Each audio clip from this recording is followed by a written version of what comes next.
Salut tout le monde, c'est Melvin, j'espère que vous allez bien. Je vous retrouve aujourd'hui pour une nouvelle vidéo dans laquelle je vous raconter comme d'habitude une histoire qui fait vraiment flipper. En tout cas moi je l'ai vraiment appréciée parce qu'elle change un petit peu de ce que je raconte sur la chaîne. Vous verrez, c'est dans un autre pays, même dans une autre région du monde, et un peu de changement ça fait pas de mal. Mais bon, avant toute chose, j'aimerais vous remercier comme d'habitude pour tout le soutien qu'il y a eu sur la dernière vidéo. Vous êtes énormément à me rejoindre sur Instagram, donc si toi aussi tu veux faire partie de la famille Instagram, n'hésite pas à me rejoindre, il y a tous les liens qui sont en description. Je poste tous les jours des stories, donc si jamais vous voulez suivre un petit peu plus mon quotidien, n'hésitez pas à me rejoindre. Je peux d'ores et déjà vous annoncer que la FAQ arrivera vendredi prochain. Je réponds à beaucoup de questions, la vidéo sera d'ailleurs assez longue, mais vous pourrez la regarder ou l'écouter en faisant autre chose ou même être couché dans votre lit et ce sera trop cool. Il n'y aura pas vraiment un montage de fou, mais ce sera plus en mode discussion et je me réjouis. En tout cas, si l'histoire que je vais te raconter là te plaît, n'hésite pas à mettre ton meilleur pouce bleu. Moi je te propose de ne pas attendre plus que ça pour te la raconter. Éteignez la lumière de là où vous trouvez et on est parti.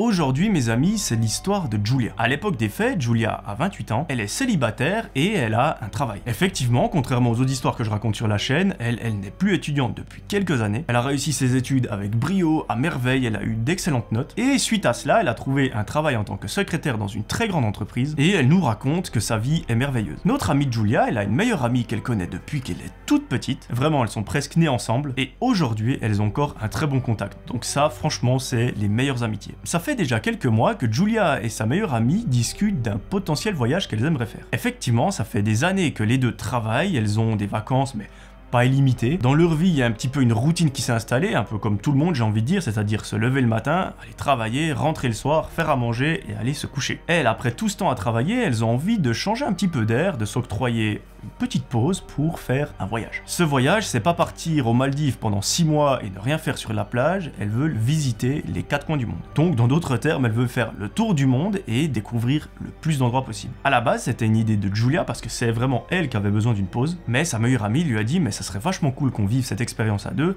ça fait encore plus de souvenirs. Et suite à ça, les deux ont commencé à se renseigner à droite à gauche sur internet ou dans des journaux concernant des potentielles destinations. Un soir, les deux amies s'invitent, elles se mettent dans le salon et discutent de ce fameux voyage. Julia raconte à son amie les zones où elle veut se rendre dans le monde et il y a une seule chose qu'elle aimerait bien tester durant cette aventure, c'est de dormir chez l'habitant. C'est quelque chose dont elle a toujours rêvé en regardant Pékin Express et toutes ses émissions, ça lui a encore plus donné envie de le faire. Au début, sa meilleure amie est moyennement motivée à réaliser cette expérience. D'ailleurs, je le comprends parce que être chez l'habitant à l'autre bout du monde, il faut aimer. On peut tomber sur des gens très agréables, d'autres un petit peu moins, donc c'est un pari risqué. Par contre, l'avantage, c'est que ça fait découvrir de nouvelles cultures, de nouvelles habitudes, des nouveaux modes de vie. Ça peut aussi faire un peu en mode, on se rend compte de la chance qu'on a en France, en Suisse et dans tous ces pays, que sur la planète, on ne vit pas tous avec le même mode de vie, avec les mêmes moyens, et que franchement, en Europe, on peut s'estimer heureux. Donc après de longues minutes à essayer de la convaincre, les deux se mettent d'accord, elles vont faire le tour du monde en dormant chez l'habitant. Julia et sa meilleure amie décident de prendre un congé non payé pendant plusieurs mois, histoire d'avoir vraiment le temps de tout découvrir, et à partir de ce moment-là, on n'a plus vraiment de nouvelles. Par contre, l'histoire reprend lorsque Julia et sa meilleure amie se trouvent au Pérou. Dans ce pays, vous le savez, il y a la célèbre montagne qu'on appelle le Machu Picchu. Elle est déjà passée dans Pékin Express, dans plein d'émissions, enfin je vous laisse aller vous renseigner dessus. C'est absolument incroyable comme lieu à visiter, c'est vraiment un des endroits où j'aimerais bien aller une fois dans ma vie. Et justement, au Pérou, eh bien, elles doivent dormir chez l'habitant. En gros, elle nous raconte qu'elles sont vraiment parties un peu avec un sac à dos, alors c'est pas un sac à dos, c'est une petite valise, mais on peut pas y mettre grand chose, en tout cas pas assez d'affaires pour faire le tour du monde, mais que généralement dans chaque pays qu'elles visitent, elles vont faire du shopping, un peu de courses, etc.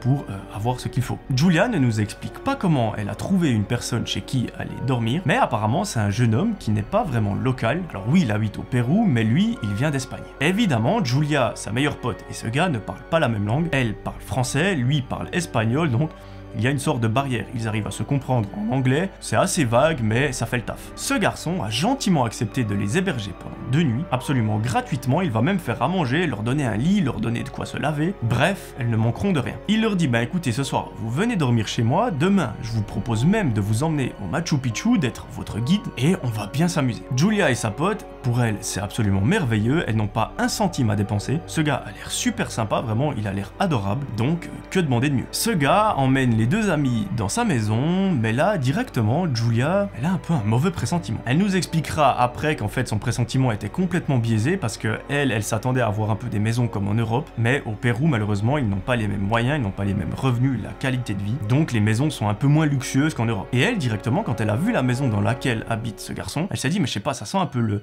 piège ou je ne sais quoi, parce que la maison a l'air complètement en mauvais état. Mais bon, très vite, le garçon explique à Julia et sa meilleure pote que voilà, au Pérou, ils n'ont pas les mêmes moyens, parce que lui, il a eu l'habitude de vivre en Espagne. Ça fait uniquement quelques années qu'il s'est installé au Pérou et que le style de vie a radicalement changé. Donc il leur explique un petit peu tout ça, et là, déjà, nos deux amis se disent, mais on va apprendre énormément de choses durant ce tour du monde. En début de soirée, le garçon commence à faire à manger pour lui et ses deux amis. Ils se mettent tous à table, ils discutent, ils mangent et tout va bien. Plus tard dans la soirée, nos deux amis décident d'aller se coucher parce qu'elles sont absolument KO. Elles vont dans la chambre, se mettent dans le lit et commencent à discuter. Et vous savez, généralement ce genre de discussion, ça dure pas 5 minutes, mais ça peut durer des heures. Elles sont super fatiguées, mais elles nous racontent qu'elles sont en train d'avoir une bonne discussion et que ça dure pendant 3 heures. Arrivé très tard dans la nuit, les deux s'apprêtent à dormir lorsque Julia entend un bruit assez étrange dans la maison. Effectivement, ce bruit, c'est pas un objet qui tombe ou je ne sais quoi, c'est les voix de plusieurs personnes. À ce moment-là, elles ne savent pas du tout de qui il s'agit parce que le garçon qui les héberge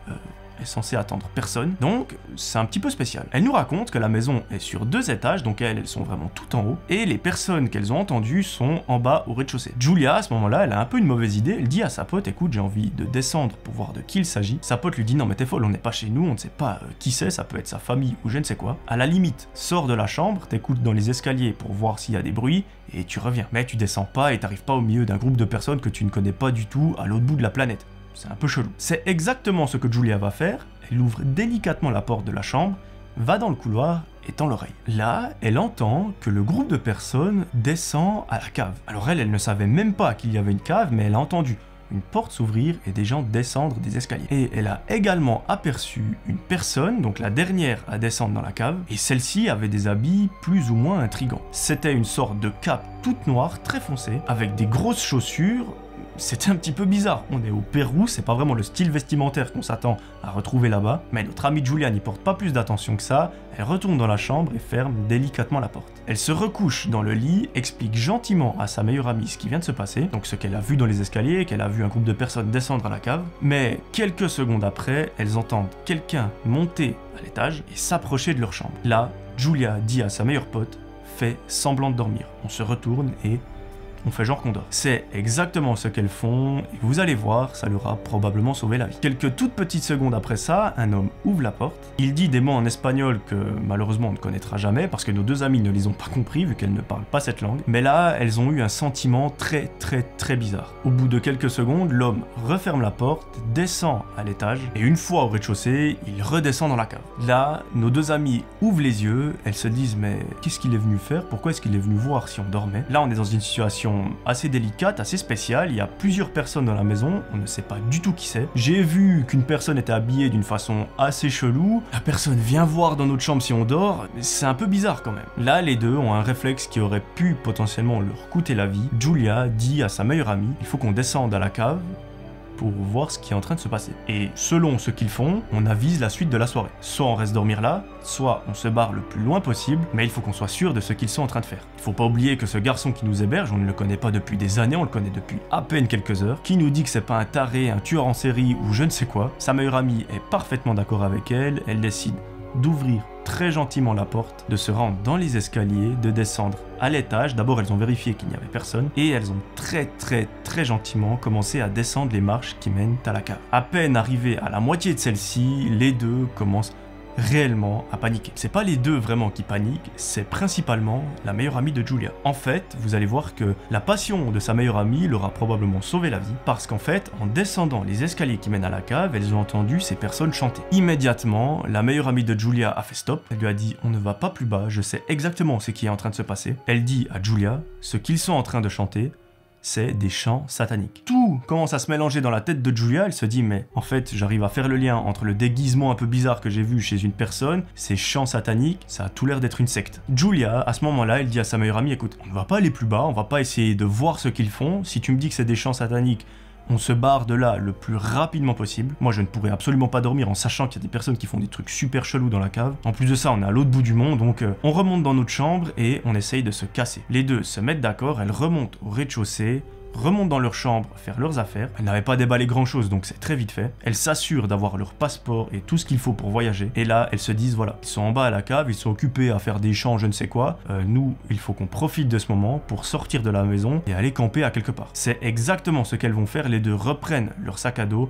Elle marche sur la pointe des pieds jusqu'à la porte d'entrée, elle l'ouvre délicatement et s'enfuit. Elle nous explique qu'en fait la suite de la soirée ça a été l'un des moments les plus marquants de sa vie, pas forcément dans le mauvais sens du terme, mais qu'en gros, elles étaient chez une personne qui faisait des choses très bizarre dans la cave, avec un groupe de personnes, on ne sait pas combien exactement, mais ça pouvait dégénérer à tout moment, et qu'en fait, elles se sont enfuies et elles se retrouvent à l'autre bout du monde, au milieu du Pérou, en étant complètement paumées. Elles n'ont ni d'endroit où aller dormir, elles ne parlent pas la langue locale, c'est un petit peu délicat. Mais elle nous explique que les deux ont fini par dormir dans une petite cabane qui se trouvait dans un champ, elles étaient presque à la belle étoile, et ça, c'est un souvenir qu'elle aura à jamais. Ça a été même l'un des plus beaux souvenirs qu'elle a eu pendant ce tour du monde, parce qu'effectivement, elle nous avoue qu'elles ont réussi à s'échapper, que plus rien ne s'est passé après ça, mais qu'elles n'ont pas voulu arrêter le tour du monde pour autant. Elles ont continué à visiter les destinations qu'elles avaient prévues, à dormir chez l'habitant, et tout s'est très bien passé. Il y a juste au Pérou où elles sont tombées sur une personne très bizarre. Elle nous raconte que ça aurait pu être quelqu'un de très gentil avec juste des délires un peu chelous. Elles ont préféré ne pas prendre le risque et de s'évader. Et d'ailleurs je pense que c'est aussi ce que j'aurais fait. J'aurais pris mon sac et je me serais barré. Le risque est bien trop important, on ne sait pas ce que font ces gens dans cette cave. Je ne sais pas quelles sont leurs intentions. En plus de ça, l'une des personnes est venue voir si les amis dormaient. Suite à ça, elle nous explique que le tour du monde restera à jamais gravé dans leur mémoire parce que ça a été absolument incroyable. Elles ont découvert l'Australie, le Japon, plein de pays magnifiques. Elles ont découvert des gens absolument merveilleux, des cultures totalement différentes et elles se sont beaucoup remises en question suite à cette aventure. Elle nous confie que depuis cette période-là, elles évitent de se plaindre pour un tout et un rien. Quand il n'y a plus de connexion internet pendant 10 minutes, elles évitent de se plaindre et d'en faire un scandale parce que dans certaines régions du monde, il n'y a tout simplement pas internet ni de téléphone, donc elles s'estiment extrêmement chanceuses. Voilà, c'est la fin de cette histoire et de la vidéo par conséquent, j'espère qu'elle vous aura plu. Il s'est pas passé grand chose de très horrifique, de personnes qui tuent quelqu'un d'autre ou je ne sais quoi, mais je trouvais que l'histoire était assez intéressante pour vous la raconter. D'ailleurs, je compte sur vous pour me dire ce que vous en pensez dans les commentaires. Moi, j'ai adoré parce que ça se passe au Pérou, c'est un pays que j'ai envie d'aller visiter. Ça se passe chez l'habitant, on ne sait jamais ce qui va arriver, donc moi j'ai beaucoup apprécié. Je compte donc sur vous pour m'écrire ce que vous en pensez dans les commentaires. Venez me suivre sur Instagram si vous voulez suivre un petit peu plus mon quotidien. Moi, je vous promets de vous retrouver très vite pour une nouvelle vidéo. N'oubliez pas, vendredi, il y a la FAQ qui sort, donc la vidéo dans laquelle je réponds à vos questions. D'ici là, il y aura une autre histoire, enfin bref. Je vous spoil pas, je vous retrouve très vite, c'était Melvin, ciao tout le monde.